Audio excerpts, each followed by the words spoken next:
Интервью с вами – это очень непростая история. Только зазвездишься, и далеко уже не уедешь. Не обидно, когда говорят безголосый Элвин Грей? Да ради бога, пускай Ради бога. хоть что говорят. Хау Балаган. Хау Балаган. Не за интервью спасибо, за ваше сердце.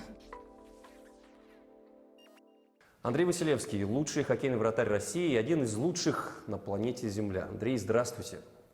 Здравствуйте. Вы сегодня в Уфе, и это бывает, насколько я понимаю, нечасто. Ну да, прилетел на несколько дней, все как обычно. Раз в год, чтобы повидать родителей, брата, друзей, передать подарки. Да, расписание все такое же каждый год. То есть один раз в год вы приезжаете в Уфу? Ну да. Андрей Василевский, хоккеист, вратарь, воспитанник уфимского хоккейного клуба «Салават Юлаев». В настоящее время игрок клуба Национальной хоккейной лиги «Тампа Бэй Лайтнинг». Серебряный призер молодежного чемпионата мира 2012 года и чемпионата России в составе хоккейного клуба «Салават Юлаев» в сезоне 2013-2014. Бронзовый призер молодежного чемпионата мира 2013 и 2014 годов и юниорского чемпионата мира 2011. Чемпион мира 2014 года и кавалер Ордена Почета. Второй российский обладатель приза Визина Трофи как лучший вратарь НХЛ. Однажды я встретил в самолете вашего отца и мать. Они летели в Москву на Кубок Первого канала, где в сборной выступал ваш старший брат.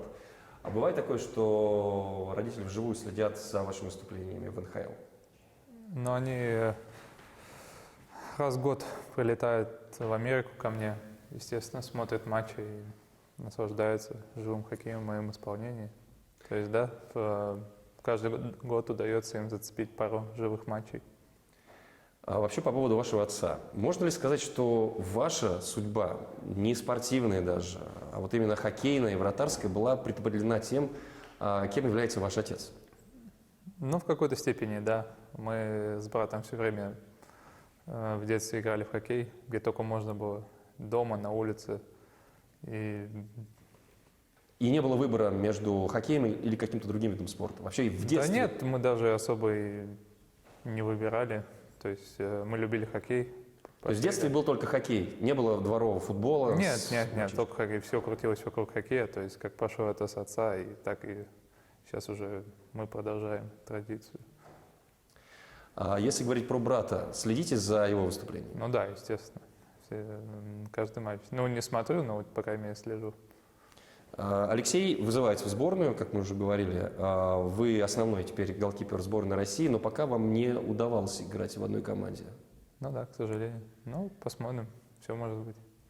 Вообще есть такое желание? То есть, Ну, конечно, я бы все с удовольствием с ним бы сыграл в одной команде. Последний раз я играл с ним в Уфе. Сколько там, лет 5 назад, мой последний сезон в КХЛ был. Ну да, может, в будущем что-то и получится. Посмотрим. Давайте поговорим про минувший сезон. Последний чемпионат мира, команда мечты, как ее многие называли. Собраны были действительно сильнейшие, не сильнейших игроков. И все шло к тому, что мы должны были стать чемпионами, но что-то вдруг не получилось. Что и почему, как вы оцените? Голы не забили, наверное. 1-0 проиграли. Я как бы не могу забивать. Но я свою работу сделал. Вы ехали за золотом или для вас важнее просто играть за свою страну? Нет, ну, тогда смысл туда ехать, если ты не едешь за золотом. Всегда и везде надо ставить максимальные задачи. И задача максимум была золото, но, к сожалению, так получилось. Вы играли в сборной и у Знарка, и у Воробьева. Есть разница между этими двумя тренерами? Ну, да особо, если честно, я разницы не заметил. То есть и Олег Валерьевич и Илья Петрович специалисты высокого уровня и заслуживают уважения. И считаю, на всех чемпионатах мира они делали отличную работу. Если говорить про нашу лигу и американскую лигу, много здесь у нас в России обсуждает то, сможет ли КХЛ когда-нибудь достичь того уровня, на котором сегодня находится Национальная хоккейная лига. Вот ваше личное мнение, большая ли разница, потому что разные люди говорят по-разному. Кто-то говорит, что это невозможно в силу каких-то причин и обстоятельств разных совершенно. Кто-то ставит задачу, чтобы КХЛ как минимум догнала НХЛ и по зрелищности, возможно, и по тем результатам, которые мы получаем. Потому что все равно получается, что лучшие игроки планеты, лучшие хоккеисты играют в Америке. Почему? Ну, потому что это лучшая лига мира, и все стремятся туда попасть с детства. А по поводу вопроса, станет ли КХЛ когда-нибудь второй НХЛ, ну, я разговаривал со многими парнями, и все говорят, что уровень стал намного выше, и организация, и игры в целом, поэтому почему нет? Там, может, когда-нибудь там и будет что-то похожее. То есть сейчас даже в сборной, то есть вот этот чемпионат мира прошедший, организация была на наивысшем уровне, то есть очень приятно было играть за сборную, и прям организация была на уровне НХЛ, я считаю. Поэтому сейчас уровень российского хоккея и организации вырос. Тем не менее, давайте вернемся. Если уж вы затронули тему последнего чемпионата мира, после того, как команда завоевала бронзу, для игроков это была искренняя радость или очень осторожное утешение, или безэмоционально восприняли этот результат? Все равно медаль. Ну, и я персонально безэмоционально. Я уже был, не знаю, я устал. Мы играли 2 игры подряд. Работы было много и с финнами, и с чехами, поэтому я спокойно зашел в раздевалку и начал раздеваться. Про остальных ничего сказать не могу. У вас уже есть золото чемпионата мира? Ну, как второй вратарь. Но все-таки считается, что, по крайней мере, у нас в России, в Америке наоборот, мне кажется, да, в Америке самый главный трофей для хоккеиста – это Кубок Стэнли. А для россиян очень важно, для российских хоккеистов очень важно завоевать золото Олимпийских игр. Для вас, у вас какое отношение? Я уже много раз говорил, что Кубок Стэнли – это моя главная задача. Олимпиада, да, престижно, да. Сыграл бы я там, да. Но моя главная задача остается Кубок Стэнли. Мечта жизни. Вы уже 5-й год, если не ошибаюсь, в США. И, наверное, глупо было бы спрашивать про то, свыклись вы с бытом или нет, но, тем не менее, есть ли что-то такое в американском укладе, в вашей американской жизни, что вы, россиянин и русский человек, до сих пор не можете принять? Да такого особенного ничего нет. То есть ко всему быстро привыкаешь, если это тебя не напрягает. Прям ничего такого сейчас вспомнить не могу. Все нравится. Язык тяжело давался? Ну, первый год, да. Сейчас легче намного. Ну, сейчас я уже почти его знаю. А в семье вы говорите на каком языке? На русском. На русском. Ну, мы же русские все. Понятно. То есть и сын ваш говорит на русском? Ну, он и на том пытается. Мгм. Да. Супруга у вас уфимка. Да. Вы познакомились, когда вам было... Вы были еще в школе? 15 лет мне было, да. Ну, наверное, в школе был. Очень часто звезды спорта, и не просто спорта, просто звезды, любят шумно праздновать свои дни рождения, и уж тем более свадьбы. Насколько я знаю, у вас свадьба была очень скромной. У нас не было свадьбы, у нас роспись была. Это ваш осознанный выбор. Да? Но вас поэтому именно называют скромным человеком, видимо. Из-за свадьбы? Из-за Нет, вообще, свадьбы? вот это же один из показателей. Да нет, да? да. Ну зачем? Может, потом где-нибудь сделаем свадьбу так, чисто символически, а так главное штамп в паспорте и все. Супруга скучает по России? Ну, так. Ей главное, чтобы быть рядом с семьей. Дом – это семья, Да. в первую очередь. Да. у Ну, вас, есть, у вас конечно. такая же позиция? Да, мне главное быть с семьей, неважно где. Давайте поговорим про деньги. Я не буду задавать вам вопросы про какие-то цифры, контрактов и всего прочего, но тем не менее хочу задать вопрос, насколько для вас деньги важны в вашей профессии? Ну, все-таки каждый, мне кажется, человек хочет обеспечить себя, свою семью и сделать так, чтобы семья никогда ни в чем не нуждалась. И, ну, как и для всех, мне кажется, это неотъемлемая часть нашей Но жизни. тем не менее, когда вы переезжали в Америку, у вас был вариант остаться в Уфе. И тот контракт, который предлагал вам Салават Юлаев, он был куда более интересный, насколько я знаю, насколько говорят люди. Можете развенчать этот миф и слух. он был куда более интересным по деньгам, в первую очередь, нежели то, что вам предлагали в США. Вы же ехали в ВХЛ, по большому счету. Ну да. Ну, я же ехал за мечтой, а не за деньгами. То есть для вас Это- мечта важнее, чем деньги. Ну, конечно. А там уже все пришло потом. И А придет. мечта – это Играть в НХЛ. завоевать Кубок Стэнли. Ну да, ну там, то есть на тот момент у меня мечта была только попасть в НХЛ. Сейчас другая мечта. Именно хоккейная, выиграть Кубок Стэнли. А за своим прежним клубом, за Салават Юлаевым следите? Ну, время от времени слежу, да. То есть вы То есть, знаете- когда брата у меня обменяли зачем-то.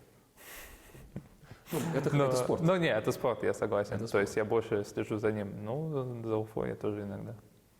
Не так пристально, как за братом, но То есть вы следите за КХЛ во многом благодаря брату и будете следить за теми командами, в которых играет Алексей. ну да, по сути. Ну, Но тем мне не кажется, менее, все бы так сделали. тем не менее, минувший сезон у Салавата Юлаева тоже был неоднозначный, но там было немножко наоборот, там был очень непростой сезон регулярный, и достаточно преобразилась команда в плей-офф, но чего-то не хватило, опять-таки не хватило до Кубка Гагарина. То есть этот момент вы пропустили, за ним тоже не следили. Не, я знаю, что произошло в плей-офф и с Авто, и с Уфой. И, ну, я не тот человек, у которого надо искать объяснение этому. Поэтому... Тогда за какую команду вы бы болели и вы болеете, когда встречаются автомобилисты? Ну, автомобилист, конечно, у меня там брат играет. Понятно. Играл бы он за Уфу, я бы за Уфу болел. У вас долгое время не было в социальных сетях. Это ваша принципиальная позиция была? Или просто времени не хватает? Да нет, на мне просто неинтересно это было. То есть абсолютно неинтересно. Но тем не менее вы сейчас есть, по-моему, в Да, Инстаграме. и я завел Инстаграм год назад. Во многом потому, что мне уже на уши подсели. То, что надо, ты уже игрок НХЛ, должен как бы создавать свой такой бренд. И социальные сети тебе в этом помогут. Ну, пришлось завести. Но это позиция руководства клуба. Ну, и клуба, и отдельных личностей. Ну да, ну то есть это не прям, чтобы я в какой-то момент встал вы- вот там и хочу Инстаграм. Но свой Инстаграм вы ведете лично? Или... Ну там есть доступ еще там у нескольких людей. Ну, вам помогают. Ну да, но в основном я веду. Как человек, имя которого в России в спортивном мире произносится в числе наиболее часто упоминаемых, как лучшего вратаря хоккейного страны, одного из лучших в мире, как я уже говорил, как этот человек отдыхает после тяжелого сезона? С семьей гуляю, с сыном. То есть не бывает такого, что вы фрахтуете самолет и летите на частном самолете на Мальдивы и живете на самом дорогом атолле? Нет. Ну, мы про что говорим, про выходной или про отпуск? Нет, мы говорим про вот сейчас, мы с вами пишем интервью в межсезонье, да, сезон ну закончился. все, да, я то есть живу в Москве, наслаждаюсь суетой мегаполиса, так как Тампа небольшой город, очень спокойная жизнь, и для меня даже в удовольствие пожить в большом городе. Ну а так и гуляю с сыном, то есть 2-3 раза в день наслаждаюсь.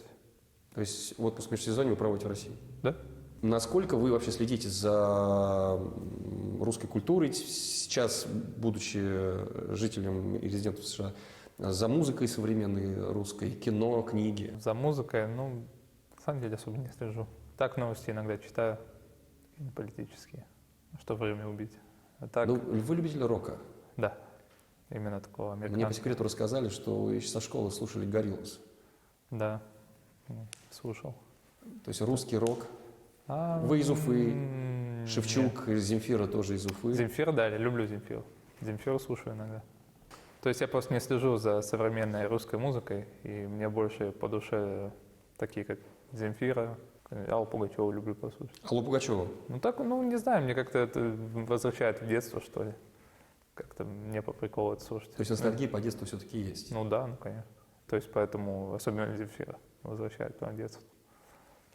Я слышал, что вы в детстве были такой же неприхотливый и очень серьезный ребенок. Вы даже помогали отцу строить баню. Ну да, То есть наверное. на счету Андрея Василевского есть баня, которую он вместе с братом и с отцом построил. Ну да, есть такая. Да, До сих у пор вас стоит. есть сын, вы сажали дерево наверняка и построили дом. Дерево, по-моему, сажал, да. Ну, построил баню. Построил баню вместо дома. Но осталось тогда только Кубок Стэнли. Ну да, дай бог, работаем пока. А кино российское? Ну, время от времени смотрю. Новые фильмы очень нравятся. Ну что? Недавно посмотрел «Время первых». Очень понравился. Хороший фильм. А как вы относитесь к этому большому наличию в последнее время таких патриотических, именно спортивных фильмов российских? И про хоккей, и про баскетбол? Ну, очень понравилось. Про «Движение вверх» имеете? Да. Очень понравился, кстати. Ну, положительно смотрю. Я, то есть, в таком, как скажем, интересном материале нам рассказывают прям про олимпийскую баскетбольную сборную, которая поехала и сделала невозможное. Очень интересно. Хотите, чтобы когда-нибудь про вас в том числе сняли кино? Ну да, не отказался. А интернет? Какую часть жизни вашей занимает интернет? Я понял, что социальные сети – это не очень ваше, но тем не менее. Новости, онлайн, да, просмотр новости, кино, Ну да, YouTube. YouTube, в основном это YouTube. То есть не то, что прям новости.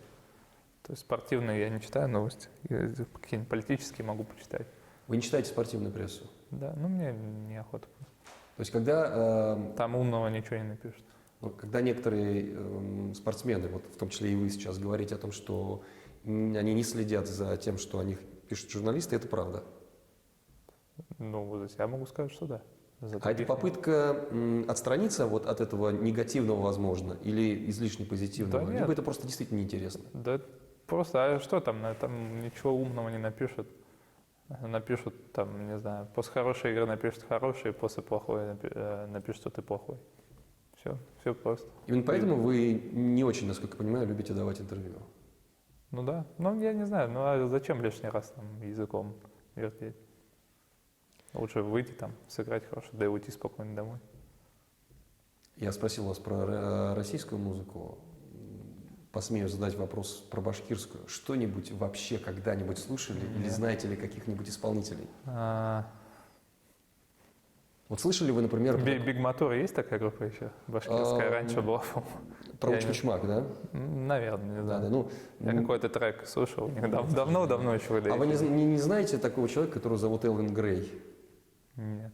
Нет, стой, слушал, по-моему. Мне кто-то вчера по нему рассказывал. То есть даже Андрей Василевский знает, кто такой Элвин Грей. Ну да. Вчера мне прям инструктаж провели. А без комментариев. Здесь без Ну комментариев. да, я не могу ничего сказать, я ни разу не видел, не слушал. А ваши одноклубники в Тампе что-нибудь знают про Башкортостан? Рассказывайте им, откуда вы родом, что это такое? Ну да, что у нас лучший в мире мед. Лучший в мире мед. Да, А это возите им? Бывает такое, что пару из раз России заказывают партнеры по команде? что-нибудь? Не, они ничего не. Ну так, может, какие-нибудь сувениры просили, там магнитики, там по мелочи. А мед привозил пару раз, бывало. Некоторые российские хоккеисты, в том числе и тоже бывшие в свое время лучшими в мире голкиперами, после завершения карьеры выбирают не тренерскую стезю, как многие, а идут в политику. Вам вообще политика хоть как-нибудь интересна? Ну пока нет. Ну, Посмотрим, можете себе что представить, что вы как Третьяк станете депутатом Государственной Думы или как Фетисов? будет. Если честно, пока не вижу себя. То есть не загадываете наперед. Нет. А будущее тренерское именно? Ваш отец играл, потом стал тренером. Тоже не заглядываю, не знаю. Это, знаете, в жизни может все 10 раз поменяться, поэтому я не заглядываю То так есть за далеко. политикой вы не следите? Не, почему? Я новости читаю же, я же сказал. Скучаете по дому? Да, бывает. Бывает ностальгия? Да. Как заглушаете ее? Да никак, само проходит. Так, не знаю. Я знаю, что вы принципиальный противник алкоголя. Ну да. Все спортсмены вот такие, кто ведет здоровый образ жизни? Ну, в основном, да. То есть, все-таки все же парни уже профессионалы. Играют на высоком уровне, знают, как себя готовить. Слушайте, но я лично видел, не буду говорить команду, да неоднократно видел, когда игроки после игры, даже игроки, собирающиеся из двух только что на льду выяснявших отношения команд, собираются где-нибудь в заведении. Крепкие напитки я не видел, но пиво видел. То есть все-таки... Ну, я говорю, у каждого своя подготовка, кто что хочет, что-то делает. То есть я по себе скажу то, что очень тяжело, например, заснуть после матчей, поэтому кто-то, видимо, так расслабляется. Судить их за это просто глупо, мне кажется. Мгм. Я не пью, потому что меня, просто как, уворачивает, не знаю. То есть мне как-то организм отвергает сам вкус. Хорошая функция организма, спасает. Если вдруг, а было такое в истории американской лиги, там случится, например, очередной локаут, и будет большой перерыв, нужно поддерживать форму, и будет вариант поиграть некоторое время в России. Для вас какой вариант будет в данном случае предпочтительнее? Что вы будете выбирать? Возможность сыграть с братом, возможно, в одной команде, либо вы в первую очередь будете смотреть на контракт, либо все-таки Уфа будет один из приоритетных городов для вас? Уже предложили 3 варианта. Когда будет локаут, там подумаем. Понятно. Нужно признать, что вы один из лучших хоккейных голкиперов на этой планете. Каково это — ощущать себя таковым? Как обычным человеком. Ощущение, не знаю. То есть я остаюсь таким же скромным. Задачи у меня остаются те же. Работать я меньше не стал, только больше, поэтому все остается прежним. То есть не бывает такого, что вы просыпаетесь утром, смотрите в зеркало и говорите себе: Ты да я молодчик. я тот же самый, Андрей Василевский. Да нет, все, я говорю, тут только зазвездишься, если далеко уже не уедешь. Поэтому надо оставаться таким же, как ты был там 5-10 лет назад, именно, как я уже сказал, скромным, то есть, не знаю. Один из лучших голкиперов хоккейных планеты Земля и очень скромный Андрей Василевский. Спасибо. Интервью с вами – это очень непростая история. Только зазвездишься, если далеко уже не уедешь. Не обидно, когда говорят безголосый Элвин Грей? Да ради бога, пускай Ради бога. хоть что говорят. Хау Балаган. Не за интервью спасибо, за ваше сердце.